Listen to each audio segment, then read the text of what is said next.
Donnie and Dolly. The team is supported by ableauctions.ca. Closing your business? We can help. And King of Floors, your vinyl, laminate, and engineered flooring superstore.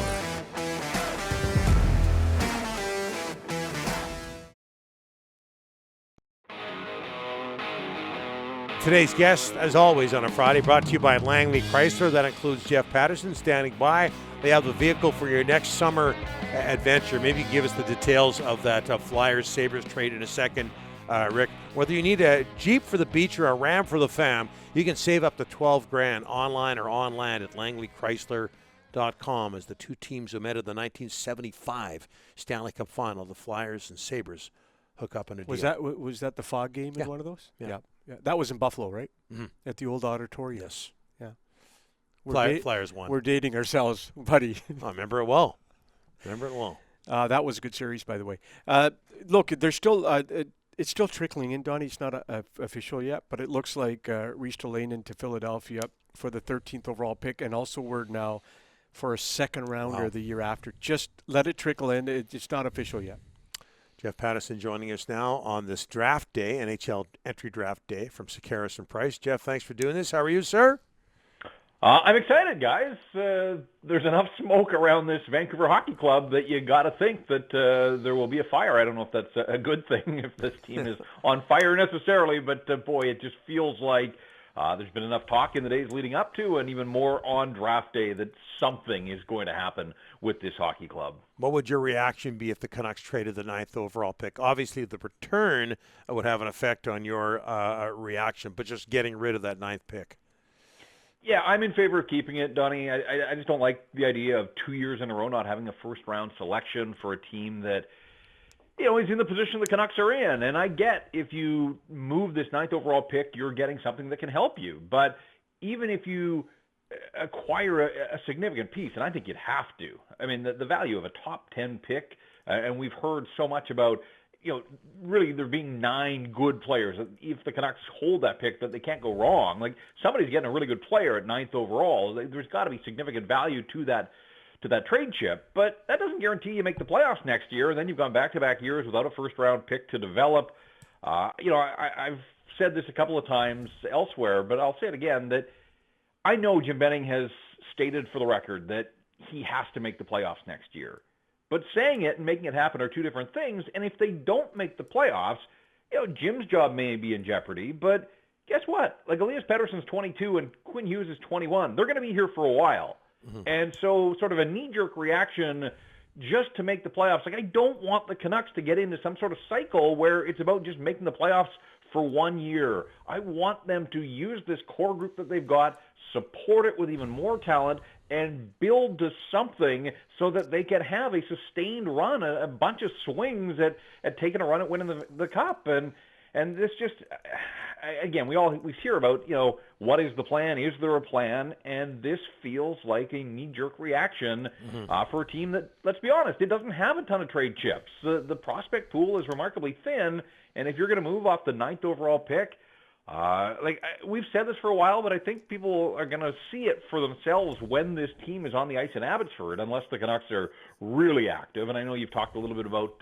some of the players that they may be shopping for in free agency to bolster the farm team, but there just isn't much in the way of prospects. And I say that in a week when they lose Cole Lind, who probably would have been one of the top prospects on that Abbotsford farm team. So, look, there are a ton of needs. I get that. And Jim Benning's hands are sort of tied, but much of it through his own doing.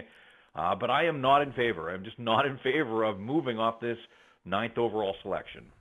When you look at this Rasmus Ristolainen deal, a first-round draft pick, and all the details are to come, maybe a second-round draft pick, other pieces, what is it, and I'm putting you on the spot here, Jeff, what would it tell you about the value to the Canucks of Nate Schmidt if they were to deal him?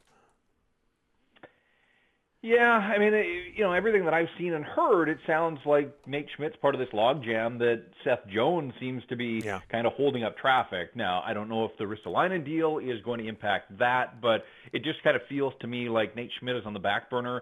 If there's a trade there and the Canucks can pull the trigger, fine, but it just feels like right now And Jim admitted yesterday, more calls than in years before for a top 10 pick.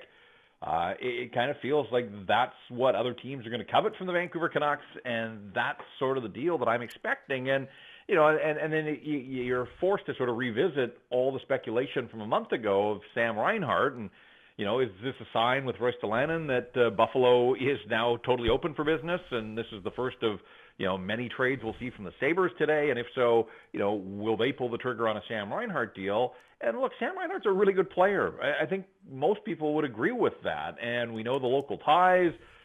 There's a lot to like in Sam Reinhart. The problem there is, if you bring in Sam Reinhart, he needs a contract. He's an RFA. He's going to be able to command close to $6 million. Jason Dickinson needs a new deal. Already you've got Paterson and Hughes. And so you can be over the cap in the summer. But just think about it. If the Canucks continue to bring in salary at this point, there's not a GM in the league that isn't unaware of the Canucks situation. Who's going to do Jim Benning a favor at that point? Everybody's going to know that they've got to clear salary more than they already have to. So, to me, that's just another layer to a deal like that. If you're trading a 9th overall pick, there's no cost associated with that. But if you're getting a player like Sam Reinhart, he needs a contract, and he's going to be able to command a pretty penny. And so it also, if you're going to devote money to a player like that, then it takes away what limited flexibility you already have for going into free agency next week. And, Reinhart would help your offense. I mean, you could construct two really solid forward lines, but somebody's got to get them the puck. They've got to get out of their own zone. And if you trade this 9th overall pick and you bring in a player like Sam Reinhart, you've done nothing to address really your biggest need, and that is the back end. So, there's just a lot of red flags for me when it comes to And I don't know that that's the trade, but certainly there is enough speculation and has been for a while. And that's another thing with Jim Benning we have seen over his years as GM. When he gets locked on to a player, quite often that ends up being the way things go. It was that way with Olli Levy. You saw him at the World Juniors, and he basically didn't budge off that selection. Canucks were linked to Tyler Myers for months, even though there were a lot of warnings in the market that maybe that wasn't a wise move. They went down that road anyways. So let's see how the day unfolds, but I certainly am bracing for a significant move on the part of the Vancouver Canucks today. Jeff, Jujhar Khaira is not going to be qualified by Edmonton. Obviously, he's a Surrey kid, Cloverdale. A lot of people linking him to Vancouver. When you look at the bottom six, would you take a shot at him, or you going to pass? No, I've always liked the way he plays. I've always had an appreciation for how hard he plays, how hard he is to play against, and this is a guy that he had the one season where he was able to chip in with double digits in goals. There's not a lot of point production there. Now he hasn't played full 82-game seasons. There have been a few injuries along the way. Obviously, this past season was shortened due to COVID. But, a local guy and staying in the division, would probably be motivated that way. I'd have time for that discussion, Rick. It would depend on the price point, obviously. But, I think any guy that can make this team tougher to play against, and, let's be honest, they're not the most physical group, certainly up front. And I say that with Zach McEwen in the fold, and I just don't know where Zach McEwen fits in Travis Green's world anymore because of the way that he was in and out of the lineup. And I think the Canucks were a little frustrated with some inconsistency in his game.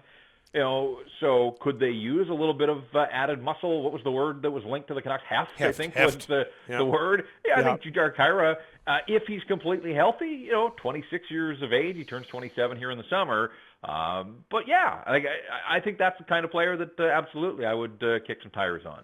And we haven't talked about it yet, but Canucks, as we wrap up here, Jeff, Canucks schedule released yesterday. Anything stick out for you?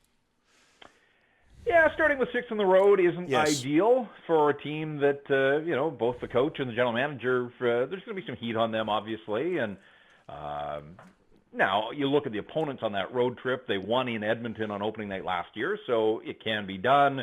They see Detroit, they see Philadelphia, they see Buffalo, Chicago, and Seattle. That's not a murderer's row of opponents. So, I think a 500 road trip is certainly a possibility, but that's tough to have to go into Seattle for the Kraken's home opener as the sixth and final game of your season opening road trip. Like that one kind of sets up, I think, with the energy and the excitement that'll be in the building in Climate Pledge Arena. That's going to be a tough one for the Vancouver Canucks.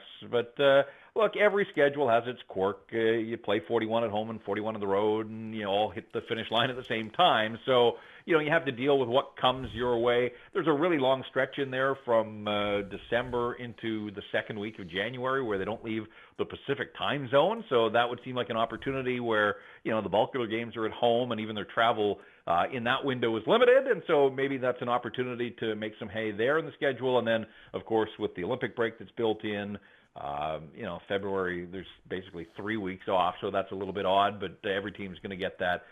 Ultimately, you just play it, you line up and you play the opponent that's on the other side. Not much you can do about the schedule now, but starting with 6 in a row on the road, I think, that has the potential to put them behind the 8 ball, and I just don't know that that's something that this team is going to be able to afford if it thinks it's going to make the playoffs this year. From Sekeres to Price is Jeff Paterson. Thanks so much, Jeff. We'll talk to you next Wednesday. All right, guys, enjoy the draft, enjoy the weekend, and let's see what we have to talk about next week. Jeff. Hello. Yeah. I'll see you Sunday. We're golfing together, right? Oh. I had forgotten about that. I'm sorry, Rick. Yeah. So I'll see you Sunday. I am looking forward to it. Yeah. Donnie, you're invited too. No, he's not. No, I'm not. I'm not in this. Is Ryan going? Are you going, Ryan? No. It's okay. a little Sekeres, exclusive club. Sekeres, myself, Paterson, and a fourth. I can't remember off the top of my head. Jeff But it's knows. not Ryan or I. No. Thanks, buddy. You guys were not Appreciate asked, and I did not offer up your names. So, this was a Sekeres production, by the way. Yeah, Sekeres called me. He's a good guy. I like that Sekeres guy. Yeah, he's not too exclusive. Okay, thanks, Jeff. Appreciate it. All right, guys. Have a good time golfing.